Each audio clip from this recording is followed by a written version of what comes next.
ازيكم يا حبايبي؟ عاملين ايه؟ وحشتوني جدا جدا. انا راجعه لكم النهارده بطريقه تتبيله فراخ مختلفه. هي سويت اند ساور بس الطعم مختلف. احنا هنجيب معانا معلقه ملح ومعلقه فلفل اسمر ومعلقه بهارات لحمه. هنتبل بيها الفرخه، احنا قطعناها 8 قطع، هنتبل بيها الفرخه كويس قوي. ممكن بهارات لحمه او بهارات فراخ عادي. احنا تبلناها حلو قوي.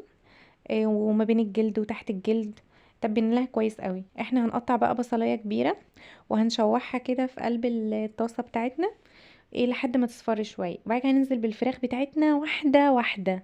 يعني مش هننزل بيها كلها عشان ما ننزلش الميه بتاعتها، احنا هننزلها قطعه قطعه معانا كده.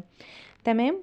هنحمر بقى الفراخ معانا لحد ما نديها لون، يعني نحمرها حلو وش وظهر بقى كده، ونقلبها مع بعض كويس لحد ما تشوفوها كده زي ما انتوا شايفين احمرت شوية. على ما هي بقى تحمر كده وتتشوح كده معانا، احنا هنغطي عليها الاول ونسيبها يعني 3/4 سوا. يعني احنا مش هنسويها سوا كامل. وبعد ما سويناها 3/4 سوا هنجيب معانا بقى علبتين زبادي، وبرده معلقة بهارات لحمة ونص معلقة ملح ومعلقة كبيرة عسل اسمر ومعلقتين صويا صوص. لو صويا صوص غامق يبقى معلقة واحدة كفاية.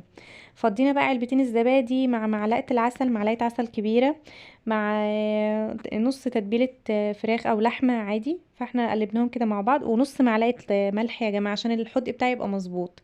وهننزلها بقى على الفراخ. الفراخ احنا قلنا 3/4 سوا، فاحنا نزلناها على الفراخ زي ما انتوا شايفين كده. وبندخلها بقى الفرن تكمل السوا بتاعها اللي هو الربع الاخير. بنكملها بقى مع بعض. وزي ما انتوا شايفين كده احنا دخلناها الفرن وخرجت بقى بالجمال العظمة دي. يا رب تكون وصفتي عجبتكم. ما تنسوش تشتركوا في القناة وتفعلوا زر الجرس.